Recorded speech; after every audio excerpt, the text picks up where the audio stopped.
네, 순서대로 말씀을 드리겠습니다. 먼저 저희가 인재원 출범과 복원으로 인재 양성 본부의 발전 방향인데요. 인재원이라고 했을 때 그 의미가 어떻게 우리에게 다가올 것인가.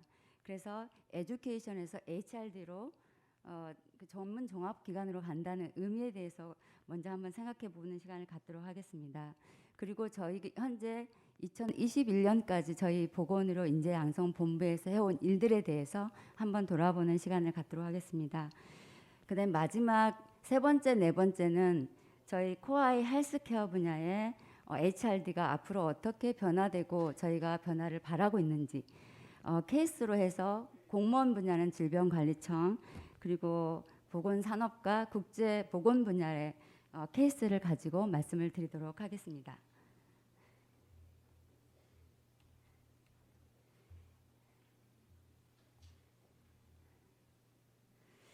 이게 용량이 커서 잘 안 넘어간다고 합니다. 네.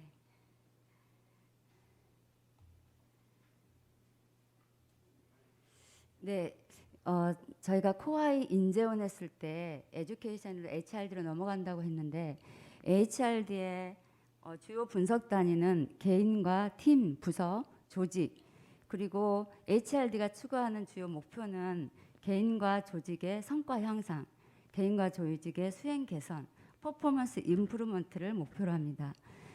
HRD에는 이렇게 다양한 주요한 영역들이 있습니다. 종합 계획 수립, 직무 분석과 역량 모델링을 통한 인재 양성 체계 수립, 리더 양성, 직무 전문가 양성, HRD 진단 및 평가, 그리고 온오프라인 HRD 시스템 구축을 통해서 조직 문화를 활성화하고 개인과 조직을 개발하는 그런 다양한 영역들이 있는데 그 중에서 에듀케이션은 HRD의 중요한 해결책 중에 하나입니다. 네, 저희가 성과를 낸다고 했을 때 그 성과를 어떤 학자들은 value라고 하기도 하고 어떤 학자들은 wealthy 라고도 합니다. 그래서 가치를 만들어낸다는 것, 성과를 만들어낸다는 것. 그 성과를 만들어내고자 할 때 많은 학자들이 저희가 수행공학 방정식이라고 합니다. 성과 방정식이라고 하는데요. 여러 가지 요소들이 한 사람이 어떤 퍼포먼스를 내는데 영향을 미친다고 하는데 제가 제일 좋아하는 와일의 이 성과 방정식은 기술과 지식, 타고난 능력과 같은 내재적인 변인과 조직 시스템, 오가나이제이셔널 시스템과 인센티브와 같은 외재적인 변인, 그리고 인지적인 지원, 그다음에 도구들, 물리적인 환경과 같은 유형적인 리소스들의 어떤 함수 관계가 이게 잘 조화가 되고 버무려져서 어떤 가치가 만들어지고 성과가 만들어지고 밸류를 창출한다. 이렇게 얘기를 하고 있습니다. 그런 밸류들에는 여러 가지 요인들이 있겠죠. 밸류를 만들어내기 위한 요인들에는. 그래서 그 요인들의 가운데가 보시면 나리지하고 스킬에서 저희가 주로 활용하는 게 에듀케이션, 트레이닝, 모델링, 프랙티스, 다큐멘테이션 이러한 것들을 저희가 가장 많이 활용하고 있는 것들일 겁니다. 근데 여기 베리어블들을 보면 저는 교육은 그다음에 HRD는 아트라고 생각합니다. 아트 오브 테크놀로지라고 생각이 되는데 이러한 어떤 요소들을 방정식을 잘 버무려서 조각가가 굉장히 황금 비율로 조각을 하듯이 교육 대상자와 아니면 교육 조직 어느 저희가 개발하고자 하는 조직에 맞게 맞춤형으로 잘 비율을 조율을 하고 개발해내는 그런 아티스트라고 저는 HR더는 아티스트가 돼야 된다고 생각하고 저희 인재원에 있는 보건 인재 양성 본부의 직원들은 이런 HR더로서 아티스트로서 지금까지 이런 방향을 가지고 교육을 하고 있다고 말씀을 드리겠습니다. 네, 어떤 지식과 기술 태도의 결합이 어떤 컴페턴시 역량이라고 봤을 때 이러한 역량들이 우리의 행동과 생각과 느낌 이런 조직 느낌들 이렇게 조합을 해서 이것들이 조직 구성원들의 비헤이비어에 영향을 미쳐서 제품이나 서비스 저희로 말하면 교육 프로그램이라고도 일부는 할 수 있겠죠. 서비스를 생산하게 하고 이익이나 매출액 아니면 정부 정책의 효과성, 취업, 창업, 시장 점유율 이런 것 같은 조직의 성과를 결정하겠죠. 감염병, 유병률, 사망률 이런 것들이 어떤 아웃풋에 해당될 수 있다고 보겠습니다. 이러한 것들이 결국은 아웃컴과 임팩트에까지 저희가 바라보는 것들을 최종 어떤 HR들의 성과로 봅니다. 국가 어떤 성과로 봤을 때 감염병 인재를 양성한다고 했을 때 최종적인 임팩트는 국민이 감염병으로부터 이제 보호가 되고 감염병이 발생하지 않고 안전한 사회, 안심 사회, 이런 사회가 구현되는 게 최종적으로는 어떤 임팩트가 될 수가 있겠죠. 저희가 이 임팩트를 만들어내기 위해서 HR들과 여러 가지 활동들을 합니다. 그래서 저희는 제가 가장 좋아하는 수행공학 모형입니다. 조직의 어떤 미션, 비전, 가치, 그다음에 조직 환경이나 작업 환경, 어떤 그런 환경들을 잘 분석을 해서 가장 바람직한 형태, 슈드비, 투비의 형태를 저희가 추구를 하는데, 투비가 못되게 하는 현재 이스 상태가 어떤 갭이 있습니다. 그런 갭에 대한 원인들을 분석을 해서 저희가 해결책을 찾아내고, 그 해결책은 교육적인 해결책 아니면 교육 외적인 해결책을 찾아내서 그걸 실행하고 조직을 변화시키고 개인을 변화시키고 그게 아웃풋으로 퍼포먼스로 나도록 하는 게 저희 HR더의 어떤 중요한 역할입니다. 그래서 제가 제일 좋아하는 어떤 저는 사업이나 교육 프로그램을 구상을 할 때 항상 이 장표를 가지고 먼저 분석을 합니다. 네, 요거는 메르스가 이렇게 터지고 나서 한 2개월쯤에 제가 이제 예산을 딱 감염병 위기 대응 교육이 전혀 없었습니다. 우리나라의 신종 감염병 위기 대응 교육 저희 개발해서 하는 거하고 생물 테러 대비 교육 딱 2개 과정밖에 없었는데요.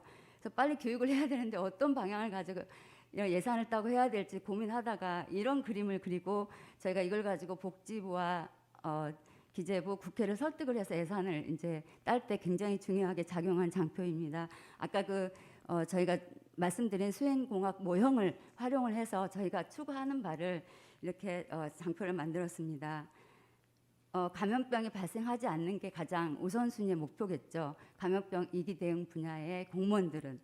근데 메르스에 감염됐고 환자가 발생을 했고 환자가 또 사망을 했습니다. 그럼 목표는 사망률을 낮추는 거, 치료율을 높이는 거, 환자가 발생하지 않도록 하는 거, 아니면 처음부터 발생 전부터 외국에 환자가 발생할 때 차단하는 거, 발생률이 제로로 만드는 거, 이런 게 목표이고 이 목표를 달성하기 위해서 이제 현재 슈드로 돼야 되는 부분들이 위기 단계별로 컨트롤 타월이 명확해야 되고 검역, 감시, 조사 업무 능력이 탁월해야 되고 여러 가지 것들이 슈드가 저희가 지향하는 바입니다. 근데 현재 상태는 이스 상태인 거죠. 그러면 교육 외적인 영역과 교육 내적인 영역, 교육적인 영역은 지식과 기술이 스킬이 부족하다. 감염관리 교육 체계가 전혀 없다. 메르스 대응 매뉴얼이 없다. 기존 재난안전법에 의한 어떤 매뉴얼들도 저희가 지자체 공무원을 만나는데 55개 재난을 대응을 하고 있는데 그 매뉴얼이 어디 어떻게 있는지도 모르겠다. 매뉴얼이 있는데 어디 있는지, 그리고 매뉴얼 자체가 숙지가 전혀 안 돼 있는 상태인 거죠. 그리고 중앙부처 질병관리본부 자체는 저희가 지자체 교육은 열심히 하는데 질병관리본부 자체, 질병관리청 자체의 교육은 없었습니다. 그리고 민간 합동의 어떤 실전 모의 훈련을 하도록 법에는 돼 있지만 실제로 그게 가동되지 않고 있었죠. 여러 가지 이런 어떤 교육과 훈련적인 문제들, 그다음에 교육 외적인 문제들이 예를 들면 지금은 정보 공유와 어떤 공개가 너무 당연한 거잖아요. 환자 정보를 알고 이걸 차단할 수 있어야 감염 경로를 알 수 있어야 되는데 당시에 저희가 메르스 때 생각해 보면 현재는 상상할 수 없는 환자 정보를 공개하느냐 마느냐가 굉장히 많은 이슈가 있었잖아요. 근데 지금은 너무 당연하게 감염병 관리를 위해서는 그게 공개가 되고 공유가 되고 국민 인식도 바뀌어 있습니다. 이런 교육 내적인 부분과 외적인 부분들을 다 저희가 분석을 하고 같이 해결책을 만들어가는 게 HRD가 되겠습니다. 네, 요거는 그냥 넘어가도록 하겠습니다. 방금 그것들을 실행하기 위해서 이런 분석들을 역량 모형이 가장 아이디어란 역량이 어떤 거지? 근데 그 아이디어란 역량에 못 미치는 원인이 무엇이지? 그다음에 그 갭을 도출하기 위해서 저희가 이걸 교육 외적으로 당장 해결 가능한 것들이 어떤 거지? 환경적인 지원이 부족한 것들은 어떻게 해야 될까요? 메르스 대응 지침이 없으면 급하게라도 간단하게 만들어서 1차 보고 좀 더 자세히 만들어서 2차 보고, 예를 들면 이제 이런 식으로 차근차근 이런 이제 내용들을 저희가 교육적으로 풀어낼 수 있는 이제 이렇게 분석을 합니다. 또 비헤이비럴 레파토리 측면에서 어떤 부분을 우리가 지금 해줘야 되는 거지? 이렇게 해서 원인과 이것들 요인화해서 실제적으로 교육으로 HRD로 만들어내는 프로세스를 통해서 아까 그 장표가 나온 겁니다. 지금 이 장표를 보시면 당시에 저희가 위기 대응 단계별로 방금 이런 교육들을 전체적으로 했어야 되는 부분들이 있는데 위기 대응 단계가 아니라 이 준비 단계에서 실제적으로 교육을 하고 있는 파트가 저희 개발원 관련 교육이 의료기관과 국가 지정 입원 치료 병상 그다음에 질병관리 본부에 대한 교육은 완전히 부재한 것을 볼 수 있습니다. 주황색으로 돼 있는 부분요. 완전히 그리고 나머지 교육들도 검역소나 보건소 시도에 대해서는 교육을 하고 있지만 실제적으로 위기 단계별로 관심 단계부터 심각 단계까지의 교육은 전혀 못하고 위기 대응 교육을 못하고 있는 거죠. 준비 단계 지금 아직 발생하지 않았을 때의 어떤 기본적인 교육들만 하고 있었던 것이 당시의 상황이었습니다. 네, 그래서 지금 저희가 인재 원으로 된다 HRD를 저희가 추구한다고 했을 때 이게 2012년에 저희 개발을 와서 이렇게 강의해주신 유한양행의 그 인재원 담당하시는 분이 이렇게 말씀하신 장표였는데요. 저희 개발원이 사람 인자이지 않습니까? 그래서 저희는 공무원들을 타겟팅한다고 했을 때 리버럴리스트가 돼야 되고 또 스페셜리스트가 감염병 위기 대응에는 직무에 있어서는 굉장히 스페셜리스트가 돼야 되지만 이 위기 대응에 대해서 국민과 소통하고 또 다른 부처와 소통하고 관계기관과 소통하고 의료기관과 소통하고 다양한 어떤 이익관계자 스테이크홀더들과 소통하는 소통을 잘하는 예를 들면 이런 리버럴리스트가 돼야 되는 부분이 저희가 인재를 추구하는 어떤 인재상이라고 말씀을 드리겠습니다. 네, 다음은 저희 보건인재양성본부에 대해서 소개를 드리겠습니다. 저희 보건인재양성본부는 한 개의 실과 2개의 단, 5개의 부서로 구성이 되어 있습니다. 총 7개 부서입니다. 앞에 3개 질병관리교육부와 건강증진교육부, 식약안전교육단은 보시는 바와 같이 딱 이름에서 나와 있을 이렇게 알 수 있듯이 질병관리교육부는 질병청과 지자체 감염병 질병관리 담당 공무원, 건강증진교육부는 지자체 통합 건강증진 사업 담당 공무원, 식약안전교육단은 식약처와 전국의 식품과 의약품을 담당하는 공무원, 네, 공무원 교육원 역할을 하고 있는 3개 부서입니다. 그리고 보건산업실에는 총 4개 부서가 있습니다. 보건산업부는 제가 바이오 헬스라든지 보건산업에 대한 전반적인 제네럴한 그런 어떤 지원 역할을 하는 부서입니다. 그리고 일자리 교육을 담당을 하고 있습니다. 정밀의료 인재양성부는 나중에 맨 마지막에 저희가 케이스로 소개를 드리도록 하겠습니다. 국제교육부는 기존의 ODA, 국제 분야 ODA 사업을 하는 그런 부서와 글로벌 헬스케어 파트가 합쳐져서 국제교육부 역할을 하고 있습니다. 제약, 의료기기, 화장품 교육단은 저희가 보건산업의 대표적인 영역인 제약, 의료기기, 화장품, 의료 서비스 이 4개를 아우르는 그런 교육들을 하고 있습니다.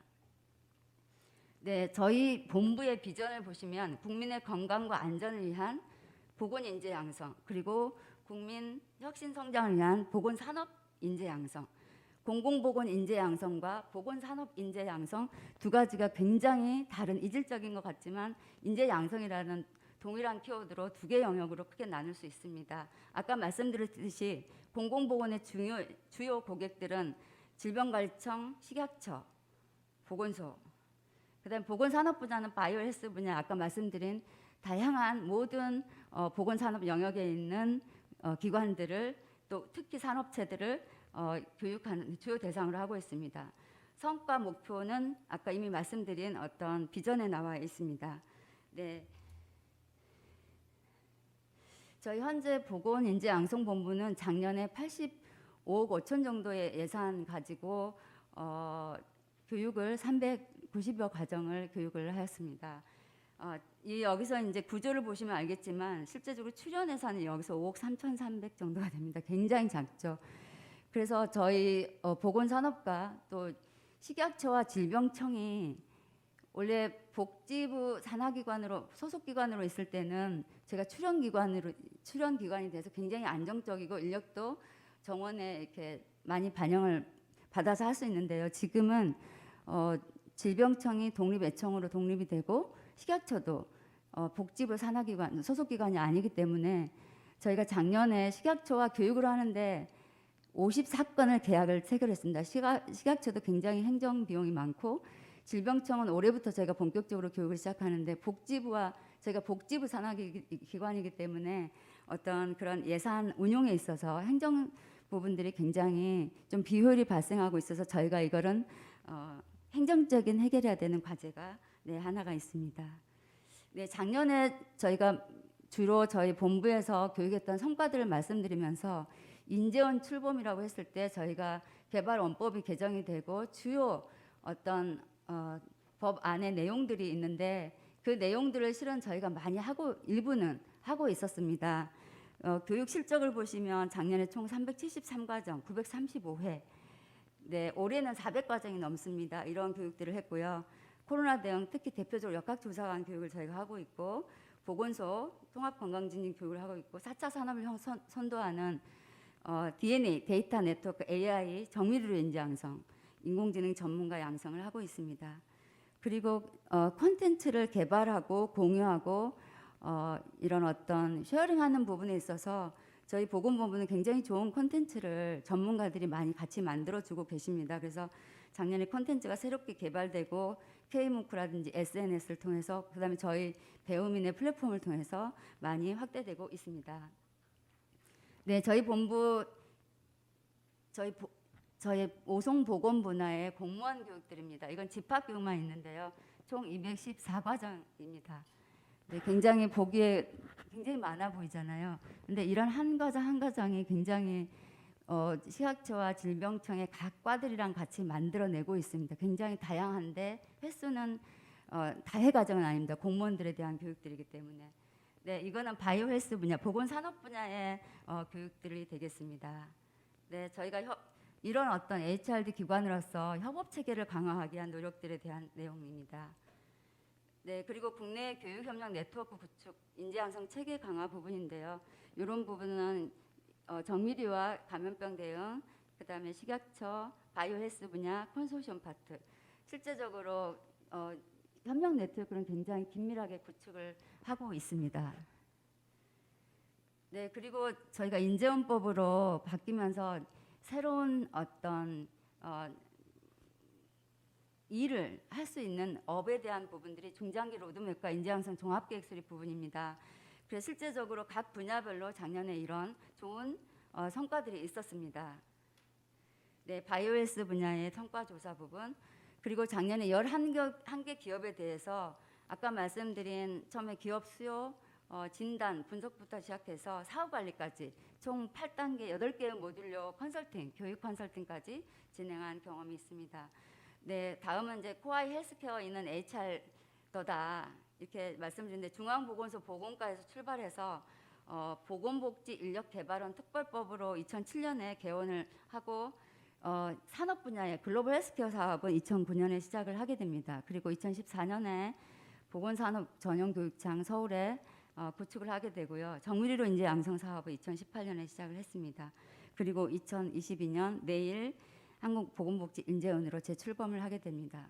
저희가 인재원으로 출범을 한다고 했을 때 저희 개정된 법에 따른 인재양성 본부의 변화 이렇게 봤는데 저희가 이제 10개 항목 중에서 세부 사업으로 나누니까 저희가 17개 정도의 세부 사업으로 나누는데 각 부서에서 HRD 기관으로서 역할을 하고 있는 부분 그리고 강화해야 될 부분들에 대한 제가 표시를 한번 분석을 해봤습니다. 정밀의료와 국제 교육 분야는 12개에서 11개 정도를 수행을 하고 저희가 이제 2번, 3번, 4번 전통적인 교육론, 에듀케이션에 해당되는 부분들은 모든 부서가 적극적으로 수행하고 있는 것을 볼 수가 있겠습니다. 앞으로 저희 본부의 방향은 여기에 있는 이 바둑판에서 이제 일부 하고 있거나 이제 안 하고 있는 부분들을 기능을 강화하고 새롭게 추진하는 게 중요하게 세부적인 어떤 추진 방향이 될 수 있겠습니다. 네, 공공보건 영역입니다. 공공보건 영역에서 과연 개발원이 어떤 역할을 하고 있는가? 네, 주용수 원장님께서도 좀 질문을 주시하셨는데 현재까지는 공공보건 의료계획에서 저희가 메디컬 파트는 실제적으로 인력 양성을 하고 있지 않다라고 말씀을 드리겠습니다.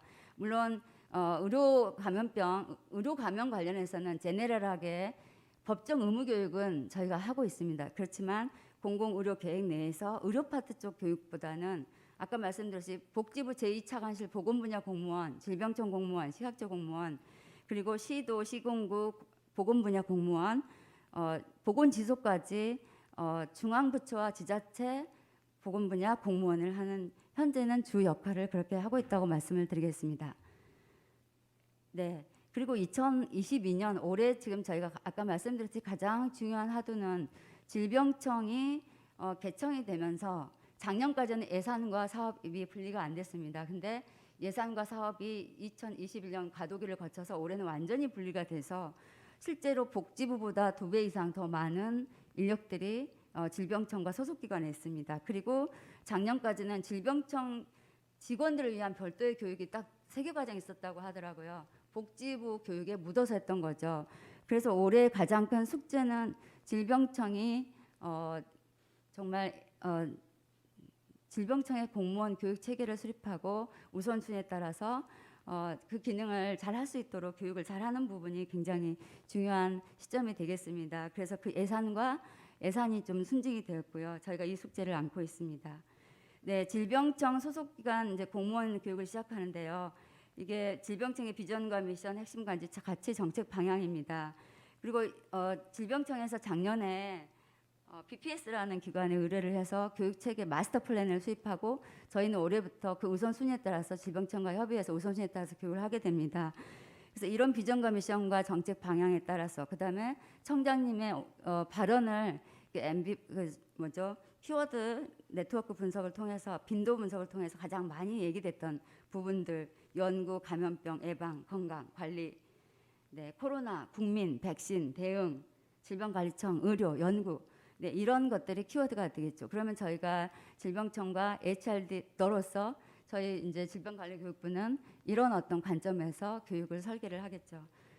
네, 질병관리청 공직인재, 핵심인재, 전문인재를 목표로 이런 어떤 교육체계 개편 프레임을 가지고 이런 과정을 통해서 현재 질병관리청의 교육체계 개편안입니다. 이 중에서 저희가 우선순위를 할 건 이미 협의를 끝냈고 질병관리청에서 2월부터 교육에 바로 돌입을 하도록 하겠습니다. 저희가 계속해서 각 분야별로 아까 저희가 이제 퍼포먼스 릴레이션십 맵을 보여드렸는데요. 한 분야가 그렇습니다. 근데 전체 또 퍼포먼스 릴레이션 맵을 그리고 각 영역별로, 국별로, 센터별로 그런 맵을 그려서 전문가들이 전문가답게 할 수 있도록 저희가 그런 역할들을 질병청에 대한 교육을 이렇게 같이 해 나가도록 하겠습니다. 네, 다음은 네, 본부장님 조금 네. 아마 마무리 조금 해주셔야 될 것 같습니다. 네, 알겠습니다. 네, 국제보건과 보건의료 데이터 AI 부분입니다.